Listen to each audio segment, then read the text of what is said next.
that there's a reason. Why is it that this concept of חיזוק is mentioned by these two people, by Yehoshea and by Daniel? How do we know? Ein dvarim gedolim einam b'mikra, the Maharal says all the time. The great things are not by accident. And that means I don't know if there's anything everything is great things, nothing is small.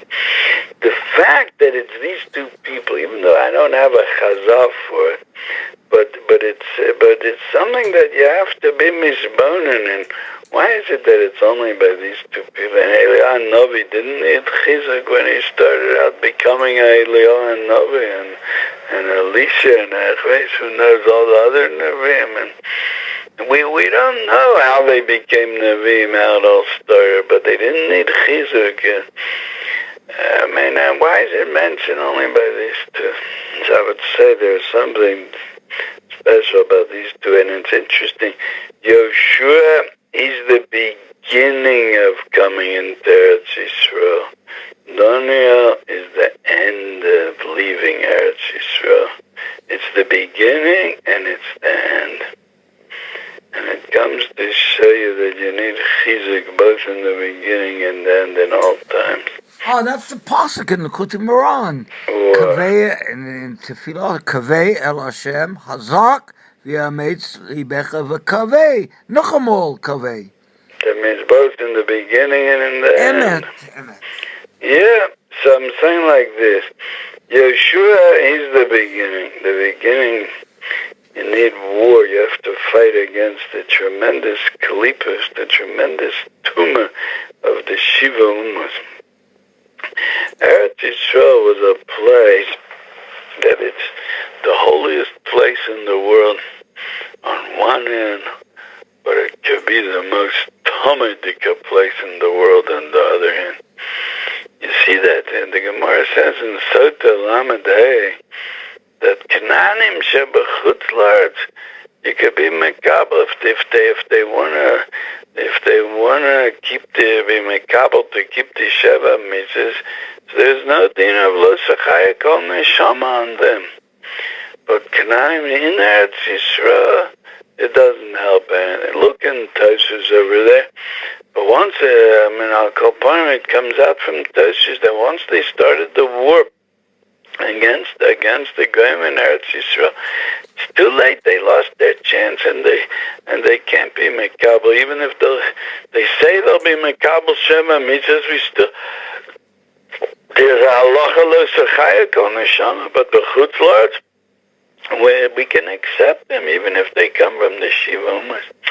The pshat is that in Eretz Yisrael there's a special strong koach hatumah that nothing helps. You have to destroy it legamre. Lo sechaya kol neshama. And Yehoshua, he had to fight against that. His tafkid was, and when you say he had to fight a war, you have to always look at things with a pneumistic look. Not just enough to look at this story on the outside. Not every yeshiva bar knows this, but you have to know that's how it is. And when Yeshua went to war, it's not just a physical war, it's a spiritual war also. To fight against these tremendous klipos. I mean, nowadays it's very hard to describe such a thing, to say what it is. It's like just saying words, a tremendous klipos. So what? What does that mean? I mean, how strong is it? I mean, maybe you could say it's like saying to a person, read magazines of pornography and don't have a hearer even 1 second after you close it up. Look at all these pictures, and remember President Carter, I think when he was campaigning, he said, I don't read Playboy, I just look at the pictures. But or it could be the comedian said it about him. But it says, imagine he looked at the pictures and not have one here even a second later. Kilo lohoy. Imagine such a metzias that it could be. That's called fight fighting the tremendous klippos. That's an example. So that was what Yeshua had to do. And so of course you have to say chazak. I mean, he sees that it's impossible. He sees how strong they are. It's like going into the, now we're here in Eretz Yisrael, there's such a thing called the shavak. Their whole purpose is to break the whoever it is that they decide to break. So, I mean, they torture also, it's yadua. And once you get caught by them, it's very hard to get out of it. So that was that story with Meir Ettinger that I talked about a few months ago. So that Yeshua had to fight that, the kochos of Yush against that are tremendous. So he needed Chizuk. That's the beginning of going into Eretz Yisrael. The end, the churban, after all the greatness that we had, after all the honor and the glory that we had here in Eretz Yisrael during all those years, and then we fell from all that, then you need again Chizuk. And that was Daniel Chazak, twice he said to him. In fact, it's in by Yeshua, it doesn't say twice a double Lashon Chazak. It just says Chazak ve'emas. By Daniel, it says Chazak. Hold on. It's like somebody that he fell off a cliff, and he has one branch he's still holding on the side, and you tell him, hold on. If he lets go for a second, and he falls into the town, and he's dead. And that the pasuk says Chazak, and they need Chizuk. And we have to know that we're so deep in the Golus, after so many hundreds of years of Golus, that sometimes we don't even know that we need Chizuk. And there can be such a metzias as a person, he thinks he made it, and he doesn't know that there's such a thing as Chizuk. Or there could be a person that he doesn't believe that it's possible to have Chizuk. We're suffering from both sides, the mutzlachim and the tfukim. They both suffer from the lack of chizuk. The mutzlachim suffer that they don't know that they need chizuk, and the tfukim suffer that they don't know that it's possible to have chizuk. But the eighth is always just to remember. Hold on. Just, you don't, and one of the important ideas in this union is never to think that you have to feel. You don't have to feel anything. You have to go begate salmoves, like the commander said, to be a garif bivin b'choshech, and know that Hashem is with you. He's cleaning up a jar. I don't know how to say it in English. A biyuv, it's called in Ivrit.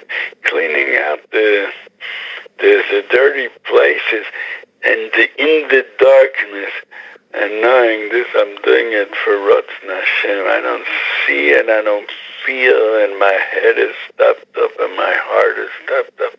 But I know that there's somebody out there that he's watching me, and he's guiding me, and I'm doing for him. Eventually he's going to show me the light. That's what Chizuk means. Just to remember this. Keep on going. There's a big problem, you see, and I don't know if I should mention it because our time is short. How many minutes are left? 1 second. Keep talking, I'll tell you. So there's a big problem. We have 5 minutes left. In davening, okay. In davening, you see many times people that they shake themselves hard, or they make faces. There's somebody in the Breslover shul, and I don't know if that I see that the way he shakes himself, body, mamish like you shake a lulav, and then he shakes his head while he's shaking his body. I can't understand how a person at that age can do that, has the energy to do that. I just don't understand it. There's another person I know that he makes noises, that he's sick the whole day and screaming and davening loud. Where did these people get the energy to do all this? I think it all comes from the trying to make yourself, to force yourself to feel. But Emes is not like that. You don't have to force yourself to feel. You have to do, to daven, to say words, to know that you're in a gate Movis, to know that you're a Yoshev Choshech v'Tzal Movis, and just go on, keep going, keep saying, without feeling and without forcing yourself to feel, because that's not the avodah to feel. The avodah is to do. Eventually it'll come a time that Ha'oma Hochim B'Choshech, Yeshaya Novi says, Ha'oma Hochim B'Choshech Ro Or Godol, they saw a great light. When Hashem decides, it's up to Him to decide. When He decides, so He'll reveal to you the light. You'll feel a light. The Komarner says, I heard this from Reb Meir many times, Komarner describes what he was like in his youth. How he felt choshech, bitterness, tam mise he felt. And he just kept on learning and davening. Just sang and sang. It says, until one day, it could be that I think he was a teenager when this happened. One day in the middle of a Taisus in Yevomis, he started feeling a light. And he felt a Tam Gan Eden, he felt all of a sudden. And he says, and that's the avodah, he says, of a Yid. To keep going until it'll come a time when Hashem will decide that now's the time to reveal you. And you think once you feel the Tam Gan Eden, it's going to stay. They give you a time, but then they say, okay, now keep working further. It'll come again, but there's ups and there's downs. But that's the avodah, is to be a Homa Hochim B'Choshech Ro Or Godol.